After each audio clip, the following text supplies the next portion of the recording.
최근 우리가 독자적으로 만들어낸 4.5세대 전투기 KF-21 보람의 수출에 있어 가장 큰 위협이 될지도 모른다는 새로운 전투기의 출현으로 언론이 떠들썩합니다. 러시아의 새로운 단발 5세대 스텔스 전투기인 수-75 체크메이트가 등장했기 때문인데요. 얼마 전 러시아의 모스크바에서 개최된 MAKS 2021 에어쇼에서 처음으로 프로토타입을 선보인 이 스텔스 전투기는 F-35처럼 단발 엔진을 사용하는 러시아의 5세대 스텔스 전투기이면서 그 가격이 불과 대당 2,500만에서 3,500만 달러로 고작 한화 287억 원에서 400억 원밖에 되지 않는다고 하는데요. 믿겨지지 않지만 러시아의 이 말이 진짜라면 우리 KF-21 전투기가 세계 여러 나라와 수출 계약을 이루는 데 있어 상당한 걸림돌이 될 수도 있습니다. KF-21의 가격은 저렴한 편이지만 대당 최소 6,500만 달러 한화 약 725억 8,500만 원을 호가하기 때문인데요. KF-21의 수출 때문이 아니라도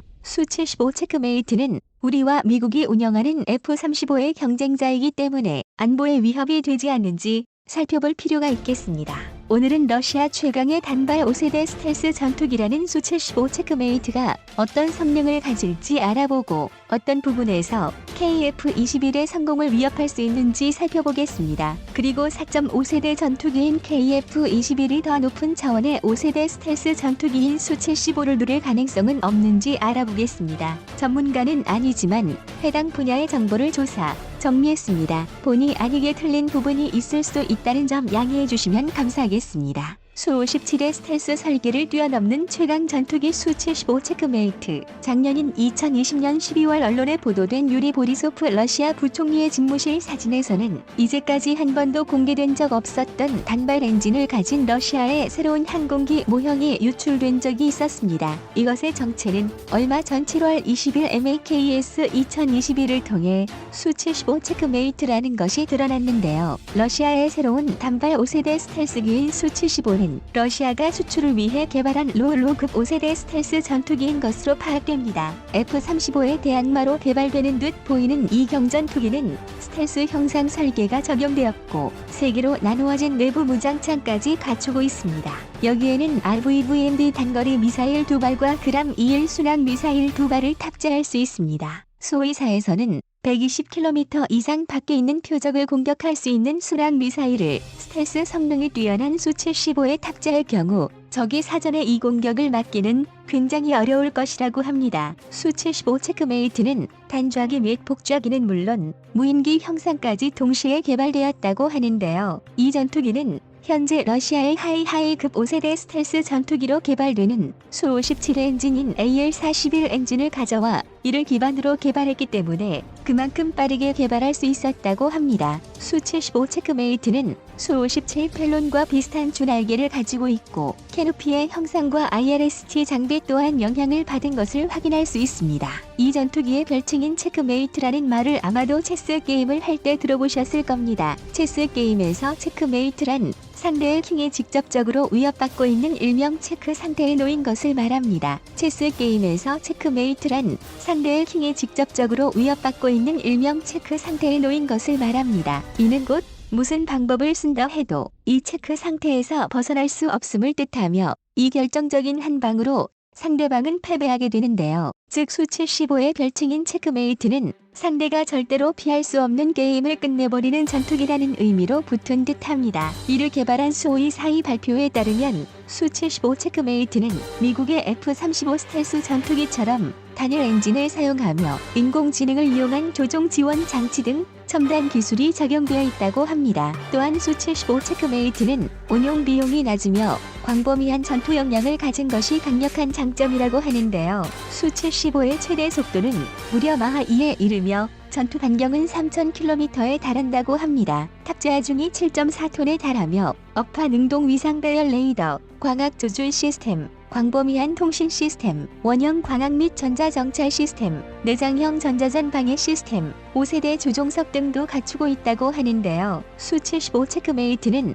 러시아의 본격적인 5세대 스텔스 전투기인 수-57 펠론에 비해서도 더욱 강력한 스텔스 성능을 발휘할 수 있는 설계가 2가지 적용되어 있습니다. 첫째는 수평 꼬리 날개가 없다는 점입니다. 그 대신 기울어진 한 쌍의 수직 꼬리 날개로 비행을 제어하게 되어 있는데요. 이 같은 구조는 주날개와 수평 꼬리날개 사이에 발생하는 레이더 전파의 간섭을 없애줍니다. 덕분에 수-75는 수-57에 비해 측면에서의 스텔스 성능이 향상되었는데요. 참고로 이 같은 구조는 F-22의 강력한 라이벌이었던 YF-23 블랙이 도-11의 특징이기도 합니다. 수-75에 공기가 들어가는 에어 인테이크 형상은 과거 F-35와 경쟁을 벌인 결과 떨어진 X-32처럼 생겼는데요. X-32는 직접 분사 방식의 엔진을 이용했고 이런 이유로 정면에 노출되어 스텔스 성능을 크게 떨어뜨리는 문제점이 있었습니다. 하지만 X-32는 보잉이 개발한 레이더 블로커를 엔진의 팬 바로 앞에 설치해 스텔스 성능을 F-35급으로 높일 수 있었다고 하는데요. X-32의 레이더 블로커는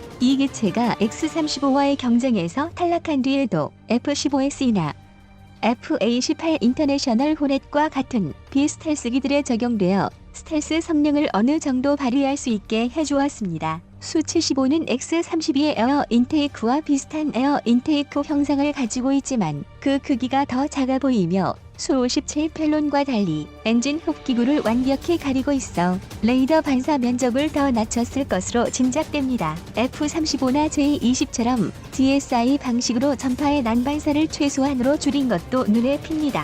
수-75의 진정한 장점 믿을 수 없는 저렴한 가격. 수-75는 2023년에 초도 비행을 실시하며 2026년부터 양산에 들어갈 계획이라고 하는데요. 하지만 이런 것보다 수-75 체크메이트의 가장 놀라운 부분은 획기적이라 할 만큼 저렴한 가격입니다. 수-75 체크메이트의 가격은 고작 3,500만 달러로 한화 400억 원밖에 되지 않는다고 하는데요. 이는 가장 저렴한 최신의 4.5세대 전투기로 알려진 F-16V나 라팔보다 훨씬 저렴하며 우리의 국산 전투기인 KF-21의 1/2밖에 되지 않는 말도 안 되게 저렴한 가격인데요. 이 정도 가격이면 현재 전 세계에서 가장 싼 전투기라고 할 수 있습니다. 그래서인지 유리 보리소프 러시아 부총리의 말에 따르면 이미 이 신형 전투기는 수출을 위한 고객을 확보하고 있으며 인도, 베트남과 같은 아시아 국가, 아프리카 국가로 고객 기반을 확장하는 중이라고 합니다. 이 항공기에 대한 수요가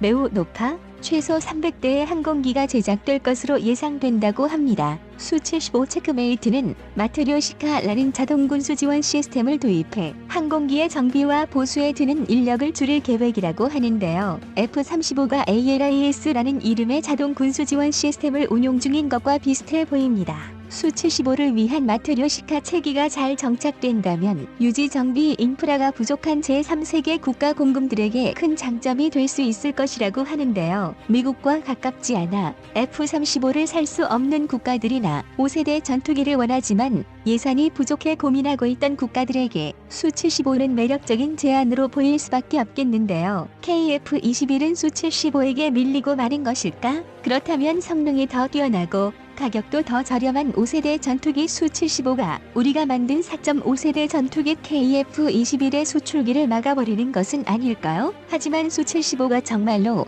이런 저렴한 가격에 제 성능을 낼 수 있을지는 의문입니다. 사실 러시아의 무기들 가격이 저렴하게 발표된 것은 어제 오늘의 이야기가 아닙니다.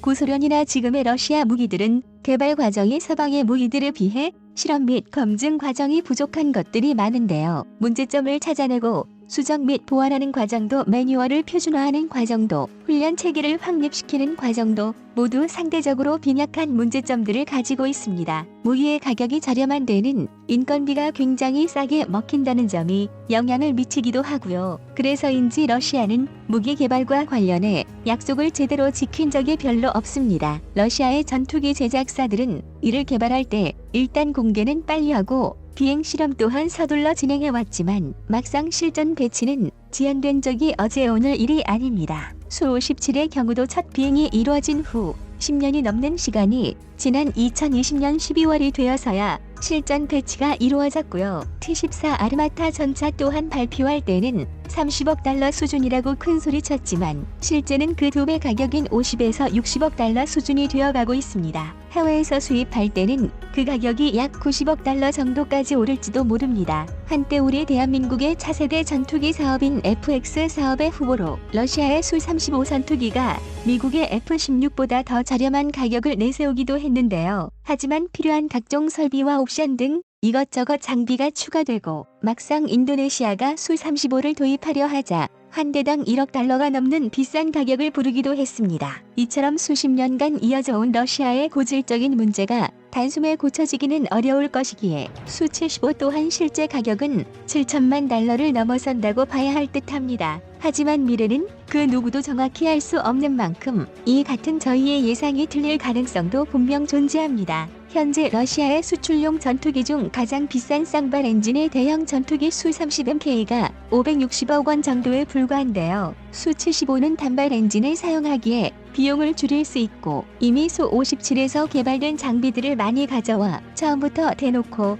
수출 전용으로 개발하고 있다는 점을 볼 때 가격이 오른다고 해도 수-75의 가격이 수-30MK의 가격인 560억 원을 넘지는 않을 가능성도 있을 수 있다고 생각됩니다. 이에 대한 여러분의 생각은 어떠신가요? 하지만 성능에서 미심쩍은 부분도 있습니다. 수-75의 V자 모양 수직 꼬리 날개는 스텔스 성능은 높여주지만 대신 조종을 어렵게 만든다는 단점이 있습니다. 그래서 이와 같은 형태의 수직 꼬리 날개를 가졌던 X-32는 추후에 수평 꼬리 날개를 추가하기도 했었죠. 수-75는 무장 능력이 대형 스텔스기인 수-57의 절반 수준인데 이 부분이 촌날 발목을 잡지 않을까 생각되기도 합니다. 현재 미 공군은 F-22A를 공대공 스텔스 전투기로 운용하고 공대지 무장을 높이느라 뚱뚱해져 라뚱이라고도 불리는 F-35를 공대지 스텔스 전투기로 조합해 스트라이크 패키지로 운용하고 있습니다. 이에 비해 크기도 작고 무장력도 떨어지는 수-75의 문제점은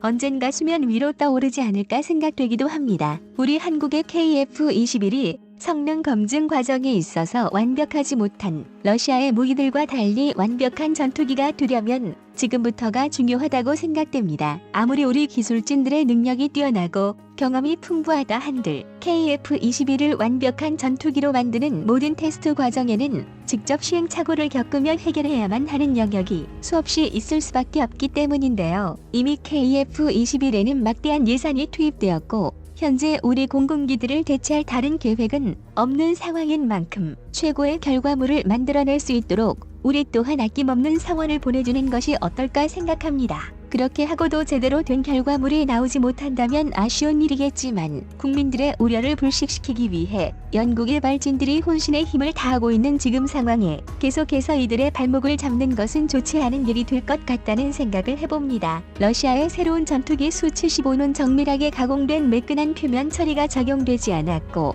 수-57, 미그-35 전투기처럼 투박한 표면 처리를 하고 있는 만큼 막상 만들어 놓고 봤을 때 완벽한 5세대 스텔스기가 아니라 4.5세대 세미 스텔스기가 되어버릴 수도 있을 겁니다. 우리가 이럴 때 흔들리지 말고 지금까지 잘해온 것처럼 착착 개발을 진행해 KF-21의 계획된 능력들을 모두 구현하고 약속을 지킬 수 있을 때, 신뢰를 지켜나갈 때 세계는 우리의 KF-21 보람에 손을 들어주게 되지 않을까 생각해 봅니다.